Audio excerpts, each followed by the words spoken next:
Okay, good evening. So this is going to be interesting. This is Adam Ralph of chessengland.com. I'm playing a challenge match as part of the chesspatzer World Cup against chesspatzer PERU, who's actually in London, but his moniker is chesspatzer PERU, and I'm chesspatzer India. And the challenge match is three 15-minute games. All the games will be played 3 minutes, 15 minutes each plus 10 seconds a move for the games.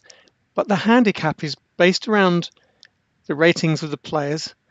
And in my case, as I'm the higher rated player, I have to win my match in 35 moves or less. Okay? And that is quite tough. I've already played one match and failed spectacularly to win any of the games. So I'm hoping to do better tonight. And good luck to my opponent, Andrew.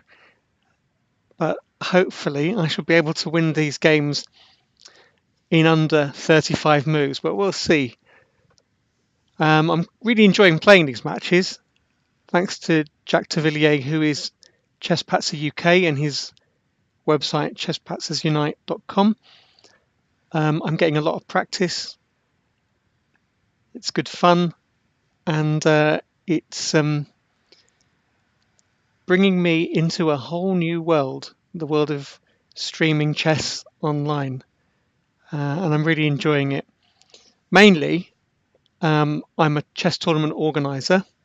You can have a look at chessengland.com, or you can Google Hampstead Chess or Golders Green Chess, and you'll find that I run a lot of events in and around London and occasionally elsewhere, but mainly northwest London. Or I'm usually organising events for other people, or at least being the referee. So I'm glad we've got a couple of viewers at the moment, and Blazero, I don't know what you managed to do to get a warning from the night bot, but it was probably something completely innocent. Yes, exactly. We're playing a match on Friday, tomorrow night, at I think 8 o'clock, and that should be fun.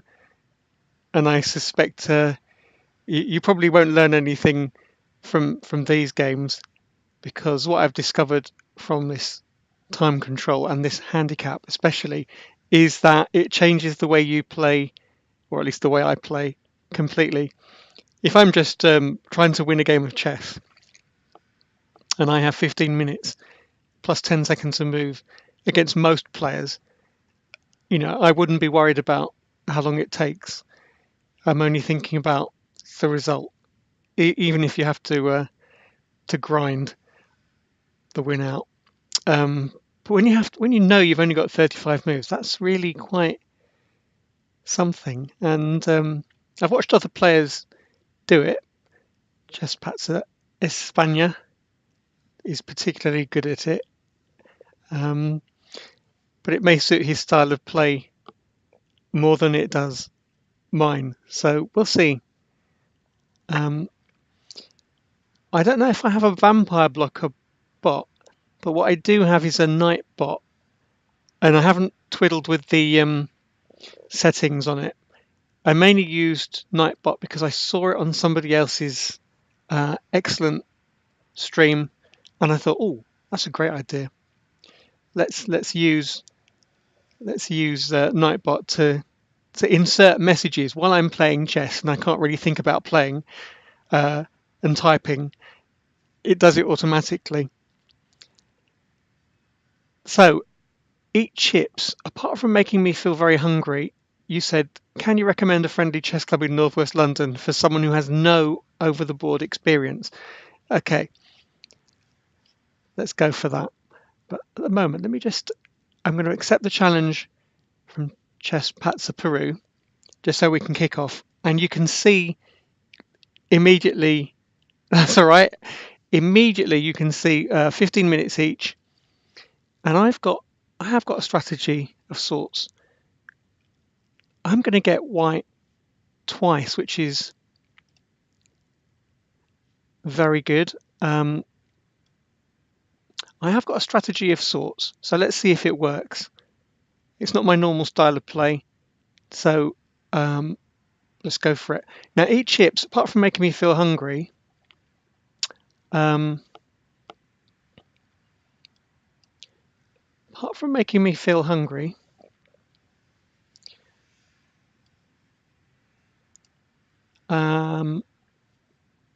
let's have a think. Well, obviously, my club is Hendon Chess Club. If you just look at hendonchessclub.com and you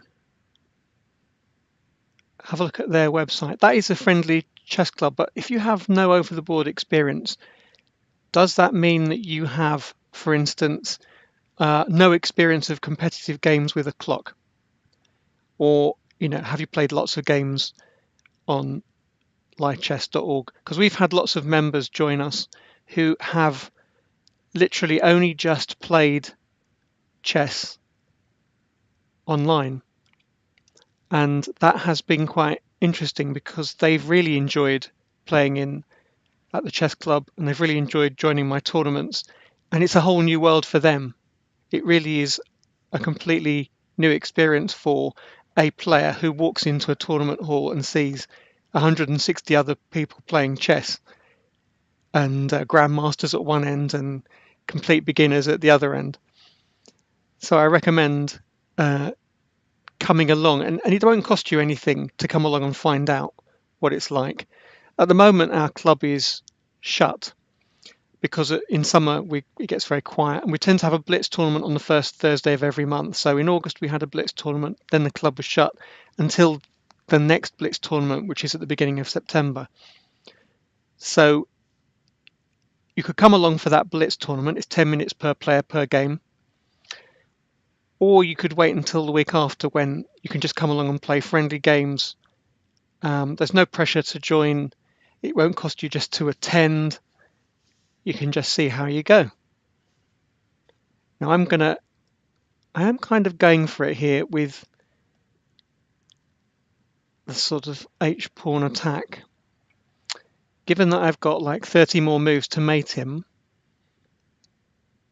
I've got to get on with it. So I'm going to H5, trying to open the H file and dissuade him from castling, going to attack his king. So if you've never played competitive games over the board and you've played a lot online, there's a few things you need to know. If you play a lot of chess online, it tends to make your play a little bit casual. And what I mean by that is you'll play a lot of blitz, you'll play on instinct, and you won't necessarily learn a lot. When you start playing over the board and it's a bit slower, you ought to then you need to slow down, and that's quite hard if you've played lots of blitz online. The other thing is, if you play a lot of blitz online, you might have a rating which is slightly out of sync with your over the board ability. Okay, so don't be surprised if you've got a good rating over online, and you start playing over the board and you lose a lot of games, because you need a lot of experience playing over the board at slower time controls against players who are a bit canny. Okay, so go for it. Come along and play and introduce yourself to people. Blazer Rose says, are you playing in the Sheffield League this season for Darnall? Well, I'm going up soon to organise to be the arbiter at their rapid play, and I haven't made up my mind about playing next season because it's quite tricky for me to get time off to go up there for a weekend to play, but I want to. That's the difference. Okay, so I'm looking at this game and I've already failed to open up the H file, but this is interesting. So I'm tempted. You see, my temptation in this position is just to go H6 anyway. Let's just make Jack happy. Right, there's an arrow. My first arrow of the game. The idea being that I can play queen h5 and take on g5 with the bishop and really put his position under pressure. But I can do that in a second. I don't have to do it immediately. He can spend a move playing h6. I want to try and open up the position even more. Try and play aggressively. And the file to open might be the f file, so I might be tempted to play f4.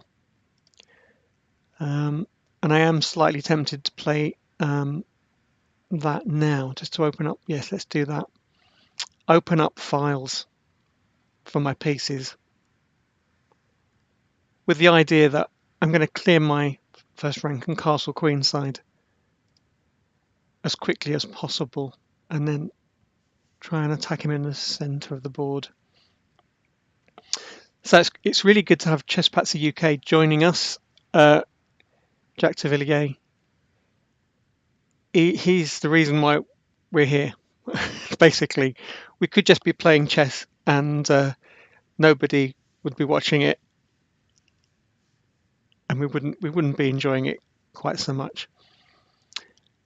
If you missed the Vote Chess event, you should look at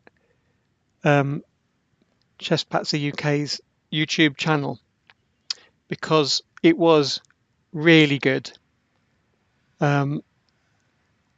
Jack, if you want to put the link to that video in this chat, feel free, because it was a really good experience, and I think, to be honest, it proved that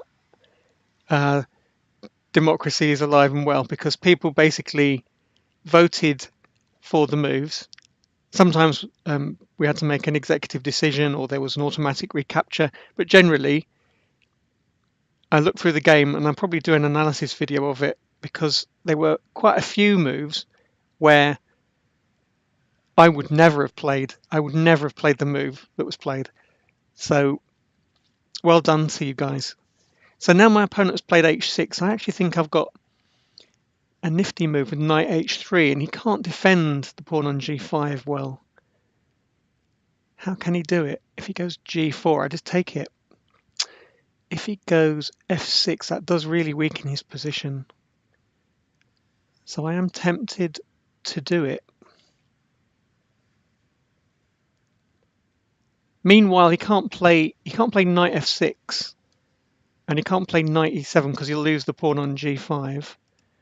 So maybe I should just get on with some development. Maybe I should just get on with some development.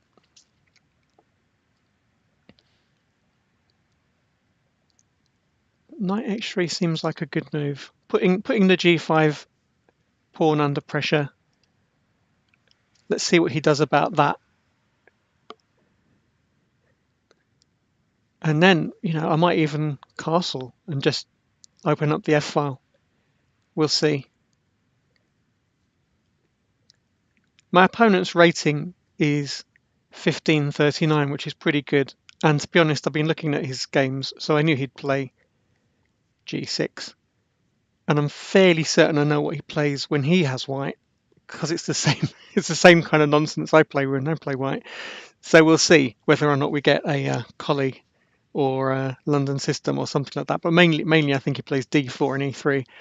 So I've got something ready for that, because that is quite hard to crack in 35 moves. If your opponent is determined, he can really stonewall, and I mean that literally, stonewall you. Yeah, Jack says he does play weird stuff. Now it's not weird stuff; it's very normal stuff. So I'm all for playing stonewalls and collies. That's normal for me. So good luck to him. If he plays that, I think he has my vote. Now he's played f6. You see, now he really has weakened his position. Blocked in his bishop on g7. I mean, look at that bishop. But it is quite a solid move. I mean, really, I've got to try and break it down, and the f file looks like the file to use. We'll see. He's not attacking the pawn on d4 anymore. So I'm free to move my queen somewhere and castle queenside. But which of my pawns am I going to use to attack him? Okay, on the basis that my H file is not going to be used for a while, I'm going to castle and use the F file and just see what he does, because he could do something mad like D5, and if he plays D5, I'm going to take it and open up the E file for my pieces. Oops, 2 arrows there. There you go. And let's see what happens after that. So, Jack, since you're online, tell us. Oh, he's done it. There you go. I feel a mate in a mating attack coming along. This pawn, this square here is really weak. Jack, tell us what's coming up in the world of World Cup chess. Any matches we should be looking out for? I'm playing a match against Blazero on Friday, tomorrow, 8 o'clock, but it's not part of the World Cup. But it'll be a good match. Well, I'm going to open up some files because that's essential. If I want to get at his king, I've really got to motor. And he's going to play something like take it with the pawn and knight e7 covering g6. So I've got to find a way into his position. And I believe I can do that with queen d3, something like queen d3 to g6 check, which looks pretty horrible, doesn't it? Something like that would be aggressive. Yeah, that's a good point. This game, I mean, I basically got to win 2 of these games to go through, which means mating my opponent in 35 moves or less. If I don't, I'm out. And to be honest, I probably deserve to be out. But we'll see. We'll see how it goes. I mean, my opponent he's not a bad player, but theoretically, I should win all 3 games in chess terms. But I've looked at my opponent's games, and he's definitely good enough to survive 35 moves without. Well, he might have panicked there, but he's definitely good enough to survive 35 moves without being mated. But maybe that was a bit of a panic. I think he could survive if he just took on e5. You know, just take on e5. Well, if he's about 140 ECF, his online play isn't as good as he should be. It should be, because I mean, I've been looking at his games, and he should be doing better. Mind you, who am I to talk? Okay, listen. Why am I thinking about this? I've got to get in there with queen. Maybe I can just play. If I play that move, d takes e6. I've got to find a way of getting rid of this knight to get my bishop active on that diagonal. I've got to find a way, and of course I can take here. Yeah, that can't be wrong, can it? Cannot be wrong. But still, it's another move. Tick, tick, tick, tick, tick, and that's not the time ticking away. That's the moves ticking away. No pressure. I love this. This is great fun. What did I do before streaming chess? I don't know. I was just watching lots of trashy television.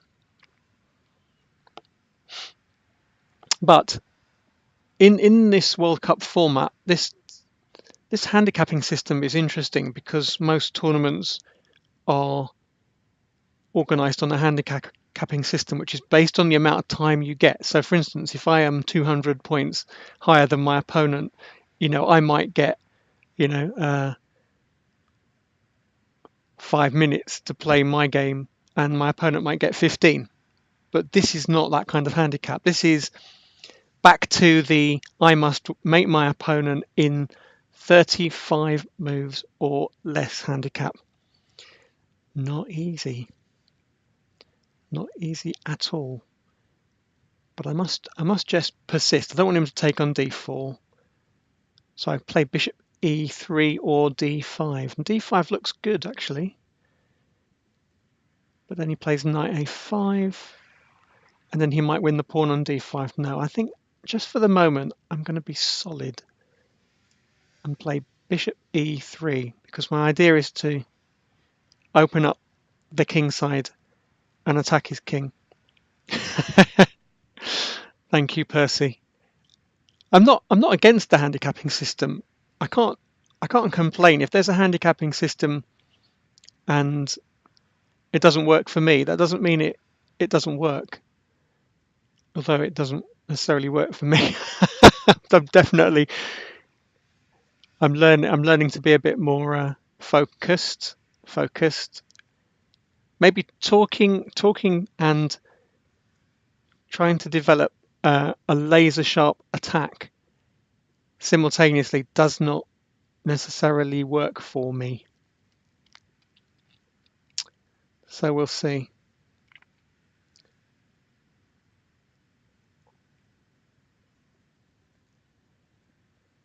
So I know I've seen it here twice. I watched Chesspatzer España, and he was really good. Really good. I watched Big Brother occasionally, the first one, but I'm really not a great fan of reality TV unless it's based around food. That's usually quite addictive. Or property. But they've done those formats to death, haven't they? So knight a5, yeah, pretty much what I expected. Let's have a think. I want to play bishop g6 at some point. I could play. Who's challenging me? Somebody's challenging me in the middle of the match. Well, we'll go back to that. But I could play bishop b5 check, but then bishop c6, he might try and swap off that bishop. And I really want to keep that bishop. So let's have a think. Bishop d3, and then maybe he plays knight d5, which is really annoying. He's really annoying. Okay. So bishop b5 check. David, I will play with you at some point if this match doesn't take 3 games. But on my previous track record, it might take me 3 games to achieve anything.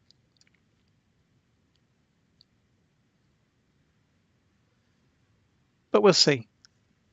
What's your rating, David?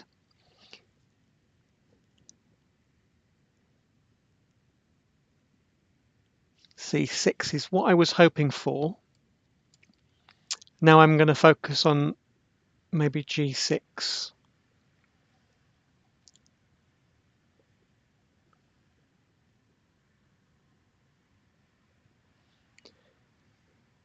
But it's not easy. Yeah, it is the first time that chesspatzer UK has organised this event, and I predict that something like this event will attract more people to be chesspatzers. And Blazero, I have played a lot on other sites, which is play by mail, and that's basically what we're talking about, the email version of postal chess. I used to play lots of postal chess, but it became too time consuming and expensive, whereas now even people who play postal chess play on a mail server. And um, interesting enough, one of my friends, Nick Murphy, who is the voice of Chessbase, he played a club championship match. Now he's based in northwest London, and his club is in Essex, and he played one of his club championship matches on the internet. And his opponent, obviously, they have to trust each other, but that worked out really well. They didn't stream it, but they played online, and I think that's good. And I've heard like Gawain Jones, I think, played in the South African Open um, online, I believe. So people definitely do use online servers to play. Now, I don't really want my opponent to castle, or at least I want to have some chances if he castles. So let's go f takes and see if I can generate some attacking chances down the f file. Aha. Okay, so he spotted that. I was going to take on if he'd taken. I was going to take it with a knight and then play rook f7, but I'm not sure how sound that was. But you know, you've got to invest. Now I think he's in trouble because I can go bishop f4 and win his queen. But I've got to beat him in 35 moves. It's not always the best way to play. It can't be bad. Can't be bad. So I'm going to do it. And then let's see what happens. I could have also taken on f6, but I think he would have just given up his bishop. So castling queenside in this position is not the greatest idea, but the idea of castling queenside is a good one. Get his king out of danger. And his king is out of danger, more or less. So bishop d6, sorry, rook d6 was fairly forced. And I can probably add to his pain a little bit with queen f3 to g3, maybe.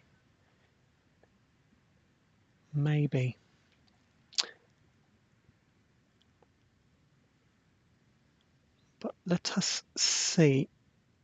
I don't really want to waste time taking on f6, but I do want to open the f file.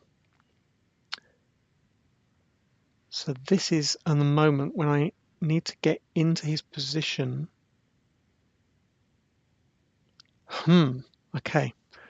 So take on f6 and maybe just move the bishop and see what happens. Or queen g4 and then take on d6 and rook f7, possibly. Nightbot is essential. It's very, very useful. If you don't use it like I use it, I need to reset the settings, but it's not a bad tool. Okay, so I don't really want to take the rook. I want my bishops, so I'm going to bring my pieces to better squares. Let's see what happens after that. Got to try and play queen f3 and maybe queen g3 and come in. I need some open files. But the moves I'm playing in this game, for example, aren't the moves I would play in a normal game of chess. So it definitely has an effect on playing style. I say style. Yeah, I like Nightbot. I just need to. What I did was I set it up, having seen it on somebody else's stream, and I thought, oh, that's handy. So I set it up, and I kind of knew at that point I didn't have anybody chatting on my stream. So thank you very much for chatting on my stream. And then I realised that I have probably underestimated the amount of time needed between chats, automated chats at least. So I need to set those figures a little bit higher, and then you won't get adverts for Golders Green and Hampstead quite so often. Right, so bishop h6, this is good, good. So I could play queen g4, or knight e. Oh, actually, I could have played knight e4, couldn't I? That would have been a much better move. What a muppet am I? Let's have a look. If he went for rook d6, I could have played knight e4. That would have been good. That's terrible. Why didn't I just play knight e4? Because I'm talking too much. So that would have been a much better move. So, having missed that killer, I could play bishop h2 and do it next move. And then I've got f6 falling. Let's do it. And stick my king on h1 when he plays bishop e3. Check.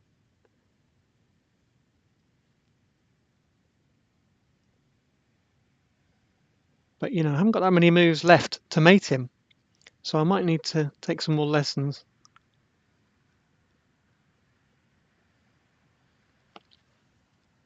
At least when I play black, I kind of have an idea of what I'm doing. It's not a very good idea, but if you're watching this stream and you fancy playing over the board chess for the first time, the place to go is the English Chess Federation's website. They have a list of all the clubs in England, and if you ring them up and you say, listen, I'm in Doncaster, for instance, and I'd like to play chess, they will tell you where your nearest club is. Okay, now something here is looking like a mating net. So let's have a think about that. I'm thinking about knight b5 takes a7 is a mating net. How do I get that? First of all, I do that. Let's see what happens after that.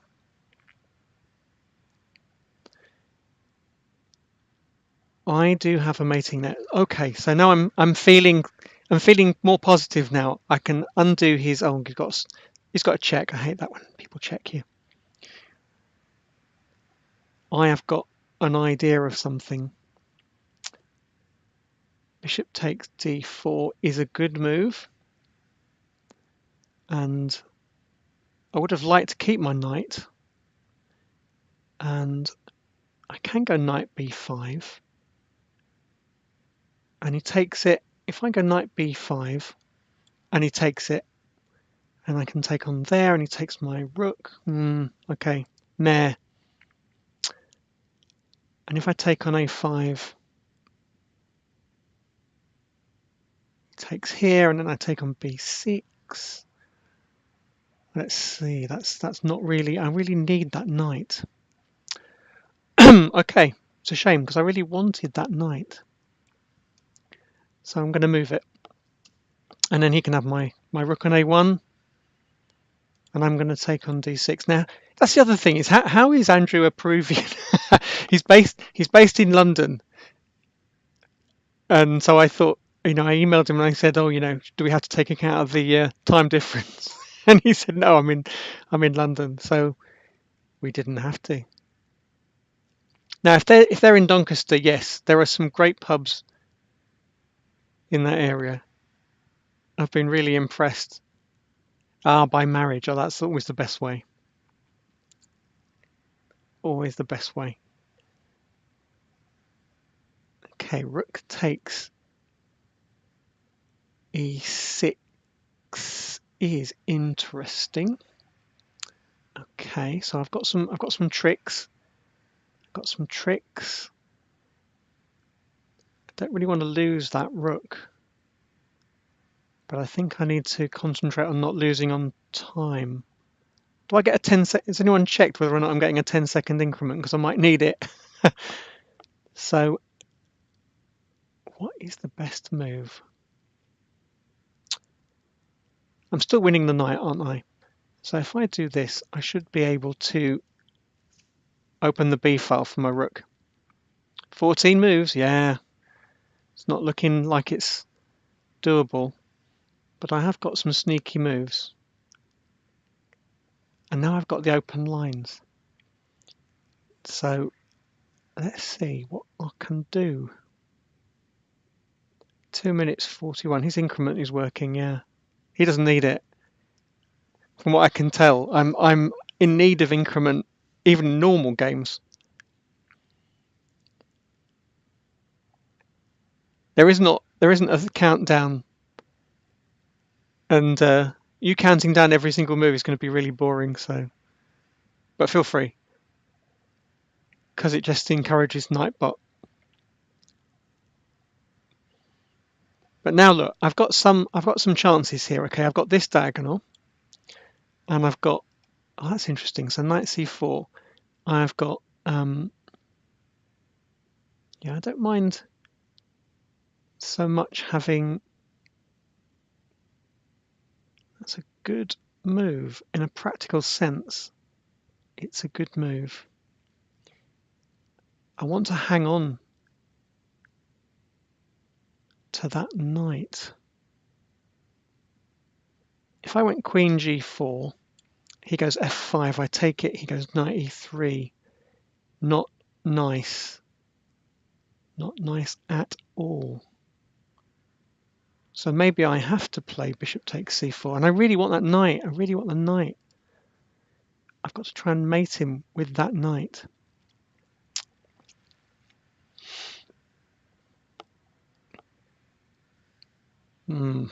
Okay, so queen g4, knight e3, queen g4. Let's do it, because I think I have some cheapos, but I've got 1 minute 48.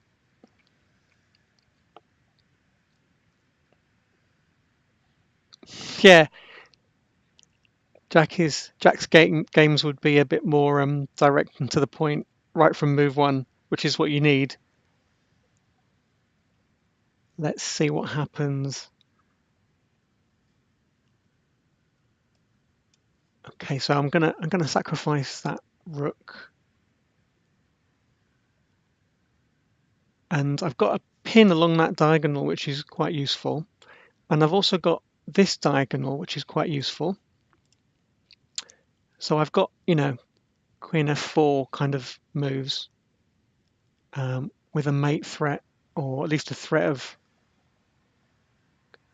queen b8, whether or not it's mate.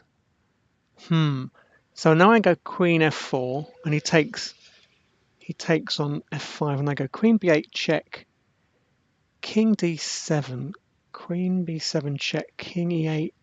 He's getting away from me. He's getting away from me, but I've got to do it.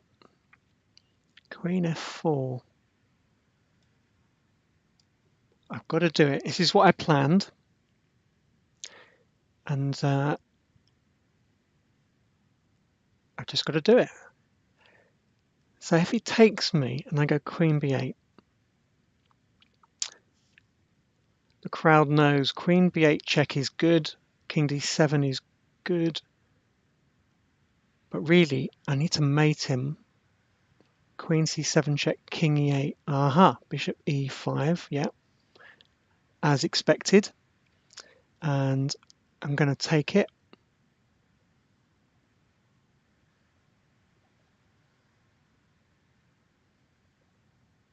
I mean, basically, I'm basing my attack on that diagonal. That's the only thing I had going in my favour. So we'll see. Whether or not I can do it is another matter. But it's looking good. I mean, if this were Lewis or Jack, I suspect they would find a way to win this very quickly. And I'm kind of relying on my opponent's.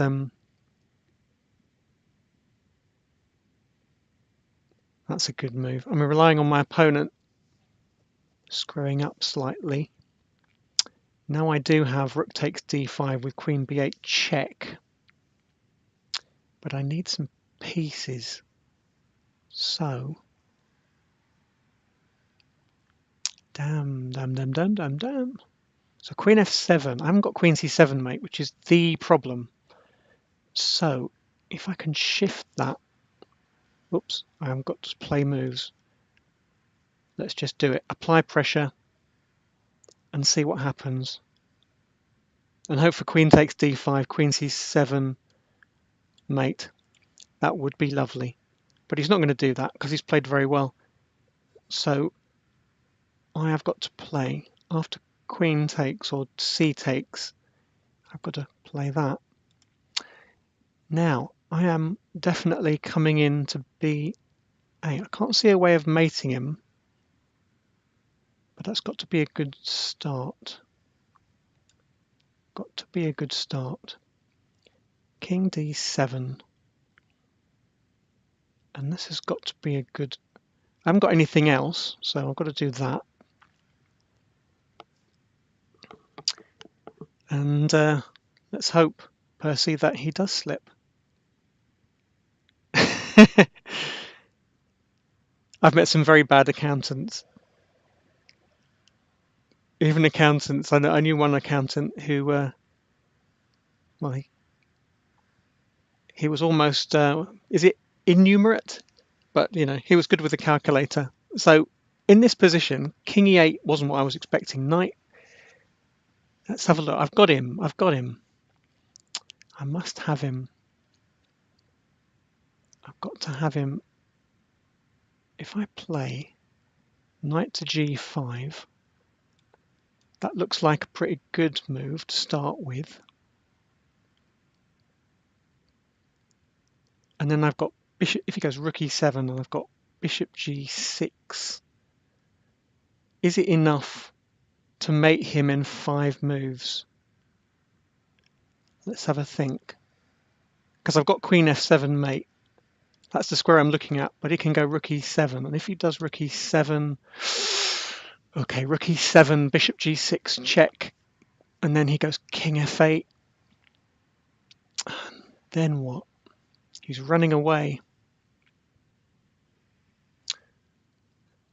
So I need to crack on with it. We could lose on time, I suppose. Hadn't thought about that. Queen d7. Yeah, queen d7 looks good. Queen b8 check, king e7. And then what? Well, I'll tell you what I've got to do. I've got to check him. Because if he takes with a rook, I can go rook e1 check. Bring another piece into the game. I don't have anything else. So I've got 2 more moves, 3 more moves. See what happens. But I'm not convinced anymore. He can play so many moves and not lose. So now if I go queen b8 check, that is almost mate. Queen a8 check, king d8. Do I have a mate? Do I have a mate? Not really. I think I've run out of pieces. But I've got to do it. So let's do it. Rook e7. Queen takes. Actually, that might be the move. Rook e7. Let's try that. Rook e7.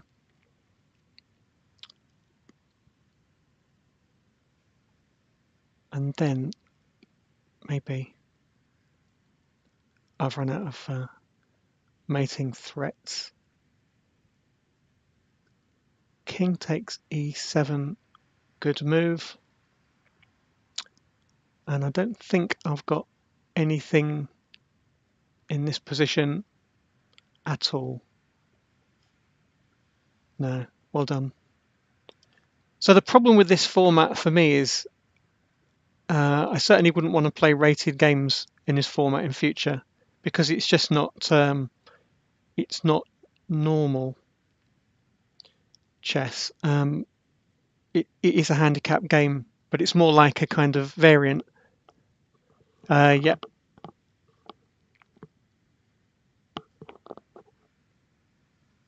So my opponent is taking a 2-minute break, and in that 2 minutes, yeah, I managed to lose that, but I wouldn't be playing this as rated chess in future if I played it at all, because it's just not. I don't think I could do it. It just doesn't make any sense to play rated games. Oh yeah, but obviously I want to try and you're missing the point, which is that I'm trying to win this game in under 35 moves.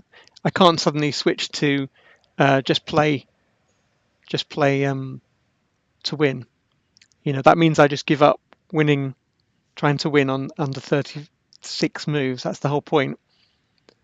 So for me, there's two things fighting against each other in this handicap. One is playing normal chess, and the other one is trying to win in under 36 moves, and they don't necessarily sit very comfortably.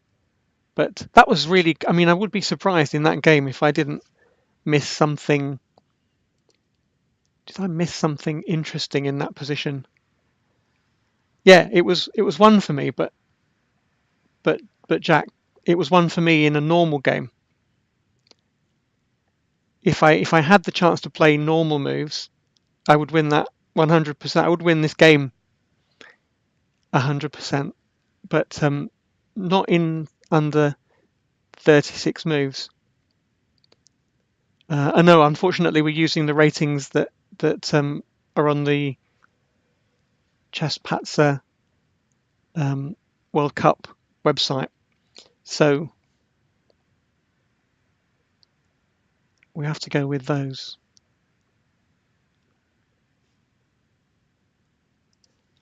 But never mind, I've still got 2 more games to go, and no, I don't particularly care about my rating, but the point is that it's difficult to play for me to play this time control. I mean, I just this handicap. So I just wouldn't do it again. Simple as that.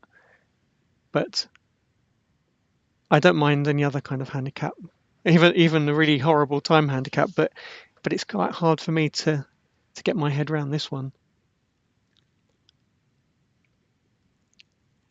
Yes, exactly. My opponent has made the point that it does mess up your rating, but I don't particularly care about the rating. This is true, but and if I did, it would be an issue. But that's not the issue. It's just one of those things. Let's play.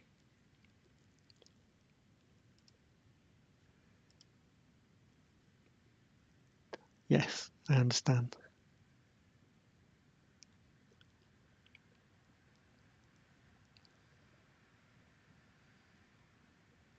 But yeah, well, there's not much I can say about it. But I just got to play it. Just waiting for my opponent to challenge me, which he will do in a few minutes. Let's go. Let's do it.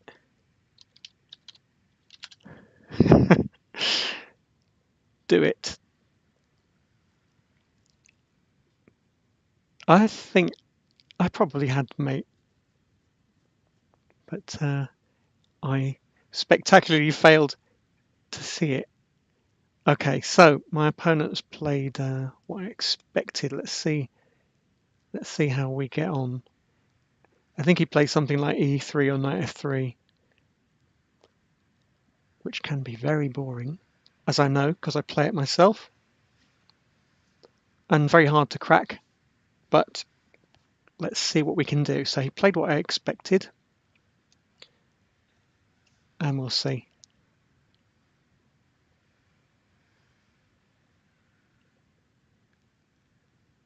Yeah, I think my problem is that I give my opponents too much credit, and I wouldn't want to play bad moves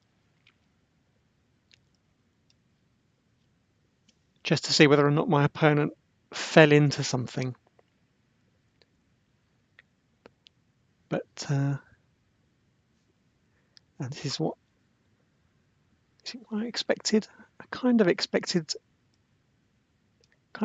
him to play something without c4, which is interesting. So I wonder if he's comfortable with a kind of open position that you get in these lines. We'll see. Open the position up a bit and see what we can do.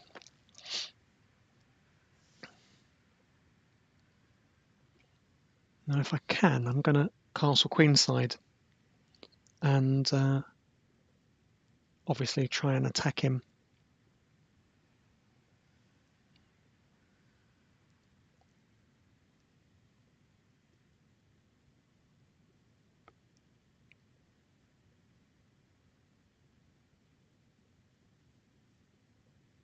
What's he going to do? He's got to be careful because I'm going to just play queen d7 and the castle. I'm not too worried about that. Queen e2 check doesn't help him. I'm going to play queen d7 and I'm going to castle queenside, and his queen is on a bit of a strange square on e2. Unless he has something in mind, that's probably not the best place for it. And now his d4 pawn is hanging as well. So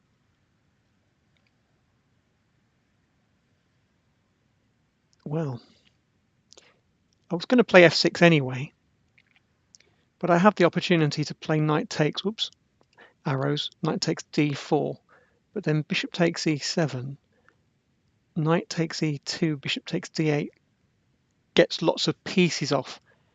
So what I don't want to do is get lots of pieces off. I need to just develop some bits. Yeah, see you tomorrow, Blazero. Got to develop me bits.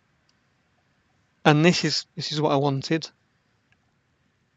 See you tomorrow at 8 o'clock, and we'll see how I can do a normal chess.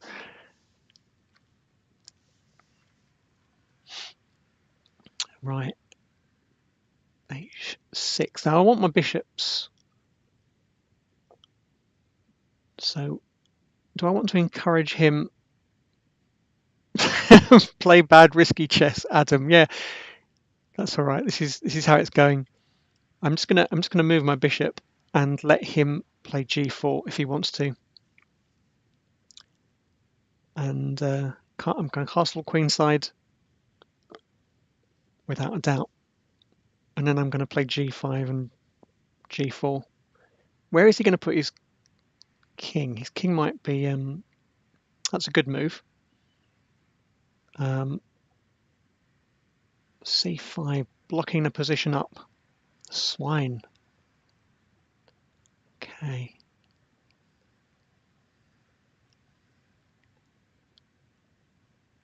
I have got to open lines.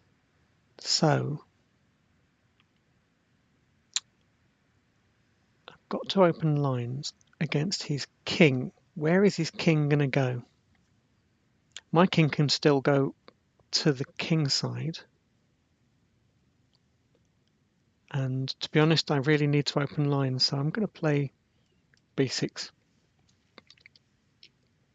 Open lines. Now, do I take it with the c pawn, and use my rook on the c file?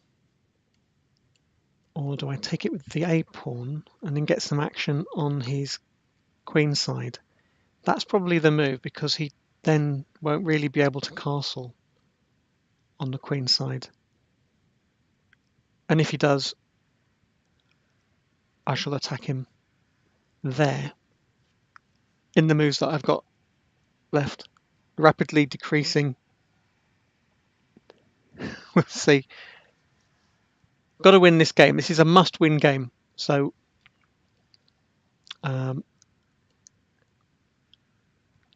got to crack on with some attacks. So g5 and h5 is definitely coming. If he plays g4, good. I shall play h5 against that at some point. And then his king is really trapped in the centre. And if he castles queenside, which he can do, bishop g6. If I play bishop g6, that's quite a dangerous diagonal. We're doing diagonals again. I failed with the last game.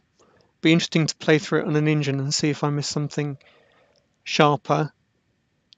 But I think I played what I needed to play. And if I miss something, well, that happens. g4. Right, I want my bishop on this diagonal because it is definitely the most aggressive place for that bishop. And I want to play h5 because I want to discourage him from castling on the, well, castling at all. Actually, he needs to find some safe place to put his king. And I've got 20 moves to find his king and mate it.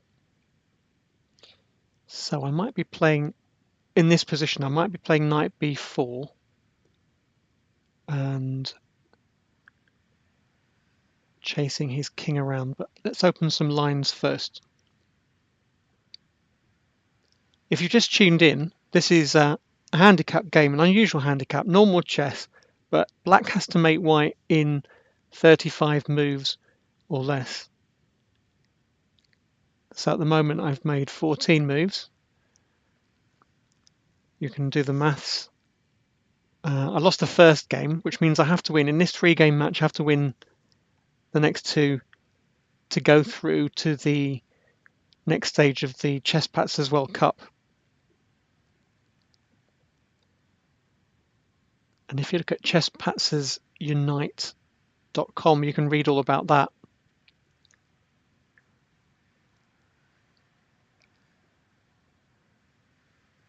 But my opponent, he did really well to survive the last game. I'm hoping that he won't be able to take the pressure for too long in this game. And maybe my best hope is that I can win on time, or that he does something crazy. But I think he knows enough not to do that. He's a decent enough player. So if he just holds on, something incredibly solid, he should be okay. Queen b5. Yeah, I was hoping he wouldn't play that. Queen b5 is... I was definitely not worried about that because I can play rook a5 and then maybe knight b4. So I think queen b5 is a mistake in a normal chess sense. I don't know what you think, but queen b5 just wastes, I think it wastes a move. This weekend, what have I got this weekend? I have got, on Saturday, I am doing a junior tournament for a friend of mine, and his website is Brainstorm Chess. So he's doing a junior tournament during the day. What might interest you is in the evening we have got a FIDE rated Blitz tournament. Starts at 6:30. There's loads of prize money, very strong players taking part. I think possibly David Howell and a few other GMs. Matthew Sadler won it last time. and it's going to be very strong. So if you're interested in that, it's in Holland Park in northwest London. Actually, it's more central London, isn't it? But Holland Park. And if you like blitz chess, 3 minutes plus 2 seconds a move, you've got to come along and watch. If you can't make it, don't worry, because I have plans to stream board one live on Twitch if the Wi-Fi there holds out. The Wi-Fi there is pretty good, and if I can get it to work, I will stream it on my phone. I've got a tripod, and I've got my phone, and I've got a mobile version of Twitch, and I'm going to see what happens. Right, so in this position, I think he has given me some chances. I've got g4. I could win a pawn and open the position, but I'm also going to play knight b4 because I've got c2 check and d3 check. I'm not particularly interested in winning material. Yeah, I know, Percy. Blitz is an interesting experience. I've also got bishop c2 winning his queen. Wasn't even thinking about that. I need to mate him, but winning his queen would be quite useful. Mainly, I need to think about these light squares. If he doesn't castle, I'm going to go knight d3 check, or maybe I will win his queen and then bring my queen in if I can. H takes, rook takes, and then queen g4. Just try and get into his position with my queen. That would be quite good.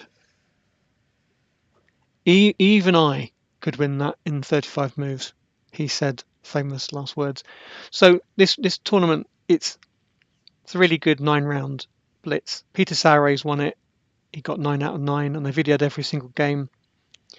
But what I didn't do was I streamed them on Facebook, but I think it would be better to stream them on Twitch.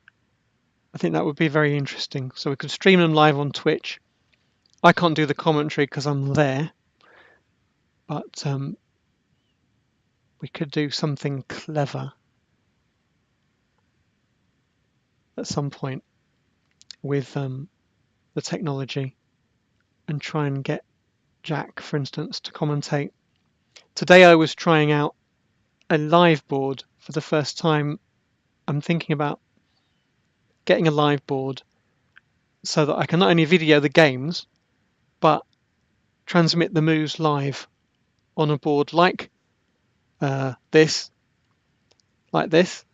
and so you can see the games live and see a video of the games. So what do you think? That would be a good, because I got so many tournaments that I'm involved with. I could be, oh hello, this is good.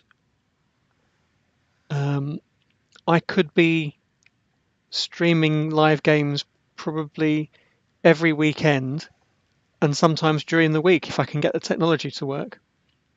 So my opponent has castled kingside. You see, now I have a target. I actually think he had to. I've got bishop c2 winning his queen.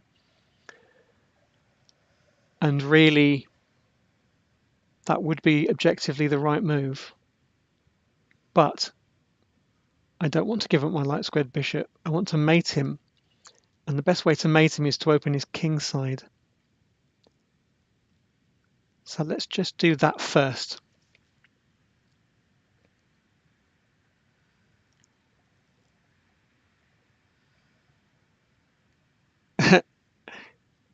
Percy, what do you mean quite happy to check every move for safety? Do you mean on your games? It is not possible to check every single move for safety, but you can narrow it down fairly quickly. Being a human being, you can definitely narrow it down and just check maybe 5 or 6 of the most obvious candidate moves. Blunder check. Just make sure you don't make some of the more obvious blunders and needlessly give your opponent material. That's the first thing in chess. It is a game where the side with the larger army tends to win. So you need to conserve your army. Don't give away pawns and pieces too easily without a fight or without something in return, something really concrete in return. Red Bunny Bun says, I remember seeing a stream where a few people were asking for a live board. So it is definitely doable. I mean, the technology is improving.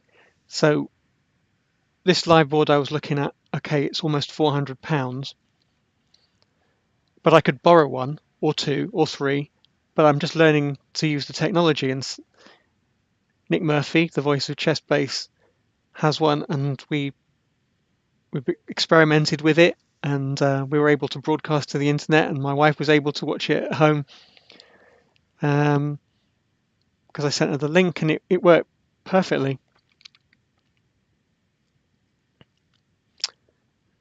Now my opponent is becoming a bit blasé. Knight g5, but he's trying to he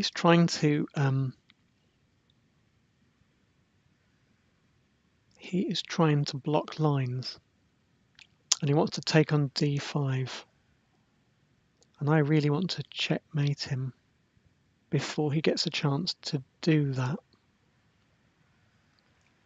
So this could be the moment where I have to just win his queen and then hope to get my I can play bishop c2 and win his queen and hope that the absence of that bishop doesn't stop me mating him. But it is more promising. But it is more promising because he's castled. And I am tempted, just if I just take that knight and he takes on d5, I have chances to bring the rook over maybe. But I've got to try and mate him. Well, I'm going to take that. And then take on h3 maybe. And then, if I can, bring the queen in to g4. Check. So anyway, yeah, live boards. We have the technology, and I heard of an Israeli company that had an app where you could basically take your iPhone or your Android phone and position it above the board, and rather like optical character recognition, it would be able to recognize all the pieces and simply replicate that on the app. And if that works, it would be a game changer, because there's no competition currently for DGT, digital game projects.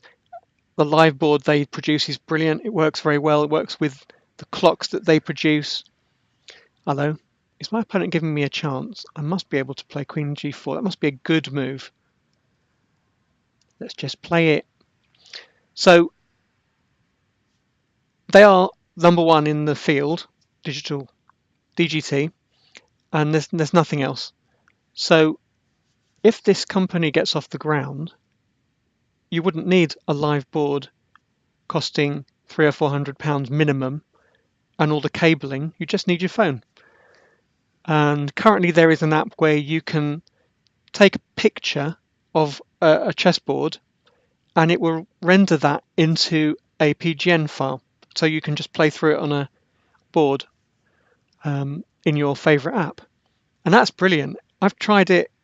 It doesn't always work for me because I've got a rubbish phone. But I wonder if these technologies are basically going to overtake DGT very quickly. And currently DGT is the default option for every organizer in the world. There isn't anything else. It literally is the best, and in many cases the only way to live stream. And yes, when the video recognition is on, then DGT will have to up their game. And they probably should be looking at these things. But in my experience, their apps, their programs that go along with the technology they produce don't always move very fast. That's not their speciality. So my opponent is struggling in this game. He's a few moves away from being mated, really, in an objective sense. So I'm feeling positive, even though I have not proven myself to be up to this handicapping system. In 4 games in a row so far, I just got, walloped in this handicap. Trying to make my opponent in 35 moves or less is proving to be elusive. But this one, famous last words. This one looks all right. I can't see a good way for my opponent. I mean, he really needs to play. Oh, he hasn't played Queen D1. I was thinking Queen D1 was probably his chance to escape. Now I can play something like Queen H5 to H2 check, and then he runs away. So I've got to cut him off at the pass, so to speak, with Bishop D3. And he can't really run away. So I've got my chances here. If I just get my pieces, if I get all my ducks in a row, as they say, I have got chances. So the question is, what is the best way to prosecute this attack? Now in a normal game, it would be fairly straightforward. Just go Queen H5. In this position, I might have Bishop D6 with the idea of pushing his king back. And I think that might be the best move. Bring another piece into the attack. He does have a discovered check, but I don't think it gets him anywhere. Bishop takes G5 check.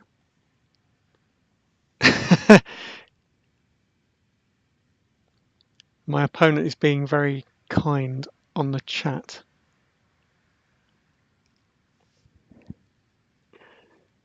So I think Bishop G5 check is forced, and then just move my king, and hopefully the bishop on D6 will give me some chances. He can play Bishop F4 check.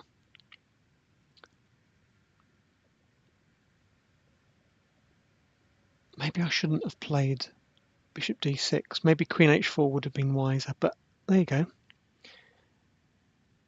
F3 wasn't what the audience was expecting. So I can play. Got to be careful not to lose my queen by sticking it on a dark square. That would be nasty.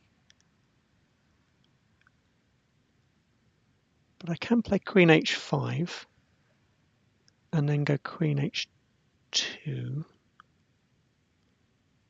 possibly. And I've got tricks like Rook H1 check, Queen H4, and Bishop H2, pushing his king to F1, and then Bishop D3.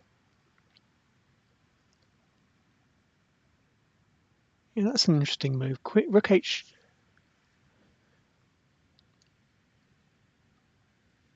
H1 check,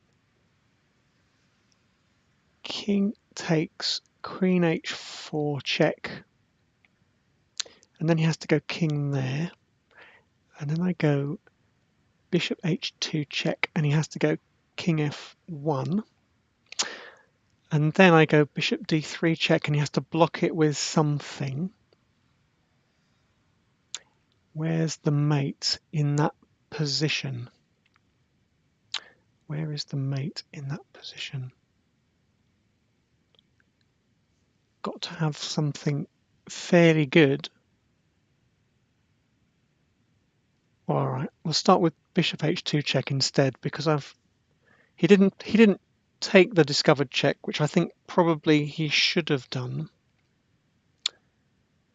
because Bishop F4 check holds up my attack for a few moves. If he just takes this check and then takes on D6, he gets rid of my dark squared bishop, which is quite handy. But now it goes King F1, which I think he has to. Maybe he's going to go king f2, and I'll have to think again. But if he goes king f1 and I go bishop d3 check, he has to block it with something, and then he doesn't have a discovered check. So let's see how that develops. I've got 8 minutes, and I've got quite a few moves. There is no excuse. Yeah, Tom Villiers won the Major Open, and his game was, well, he's very good at endings, Tom Villiers. Not always. He's not always playing the. Hello. He's not always playing the best moves, but he plays very good moves, and he plays them fast, and that's the problem. If you're playing Tom,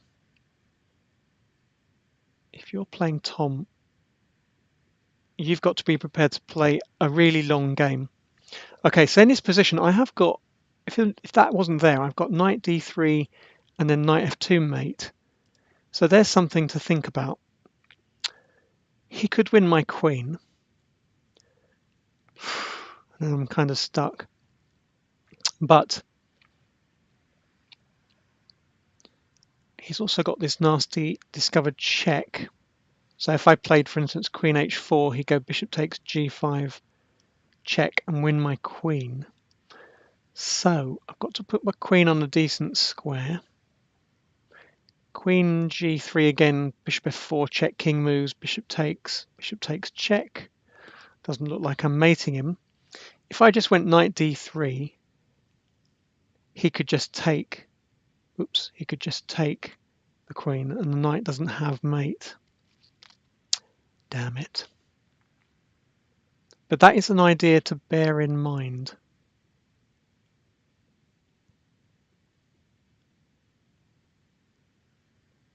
It's definitely an idea to bear in mind.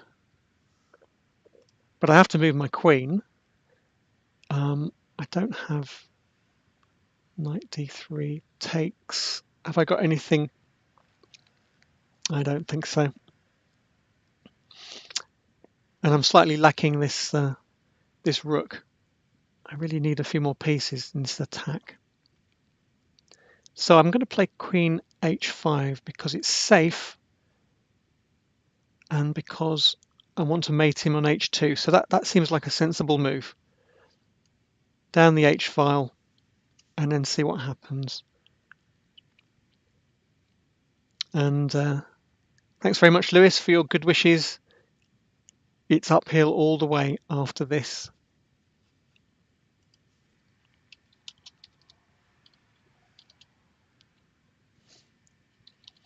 My opponent says, "I feels like I've played 100 moves." I can't afford that many. So we'll see.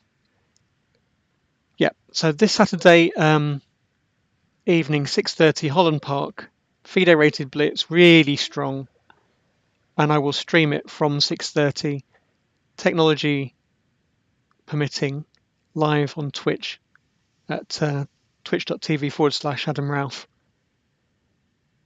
And then what am I doing on Sunday? I'm always doing something. So I know I'm doing something on Sunday.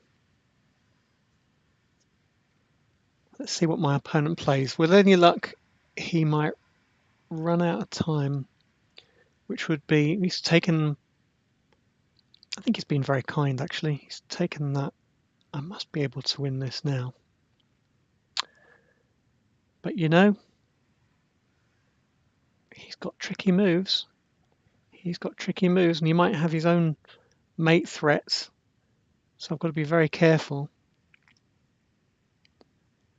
Got to be very careful. So, in this position, he snaffled my knight. And he's still got a discovered check. And I've got to watch out. If I just go bishop g3, for instance, he goes bishop f2 check. And my king moves, and then he takes on g3, and it's all over. My only really good discovered check is bishop e5 check, because then he has to move his king. King g1. Do I have time to play a mate? If I go bishop d6 check, I win his queen, but that's not necessarily the best move. So bishop e5 check, king g1, queen h2 check, king f1. Let us say bishop d3 check must win. Must win.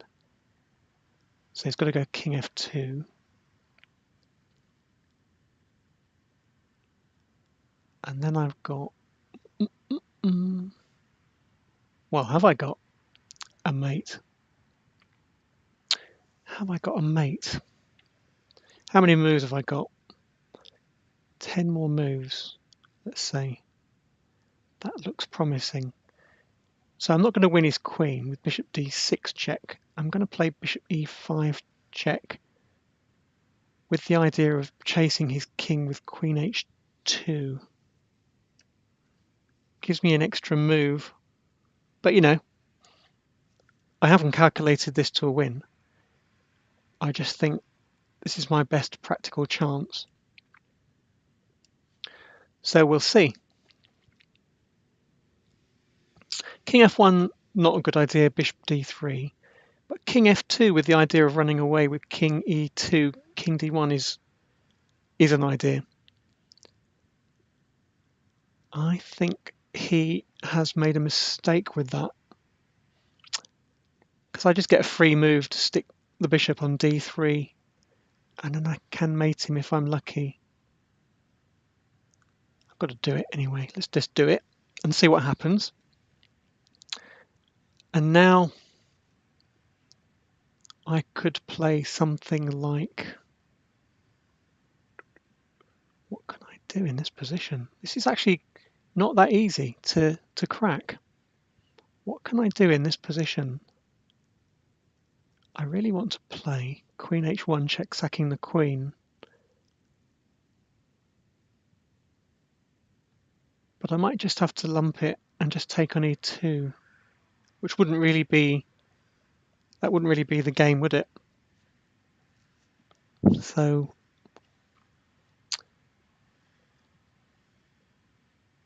queen h1 check, takes, rook takes, doesn't mate him, and he still has a discovered check. It's hard. Hard. Would I have mate if I went bishop g3 and then... Oh no, he's threatening bishop g1 check, which is a bit annoying.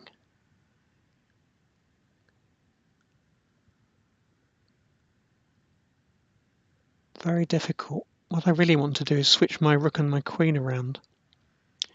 So, okay. So if I go...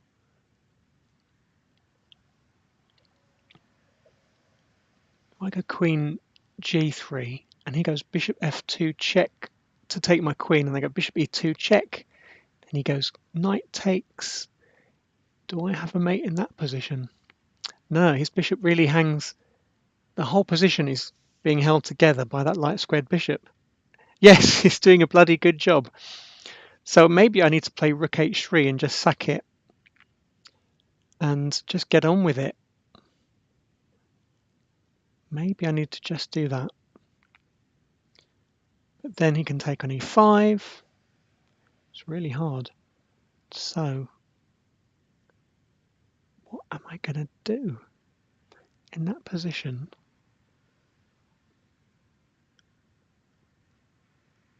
Is he threatening bishop g1 check?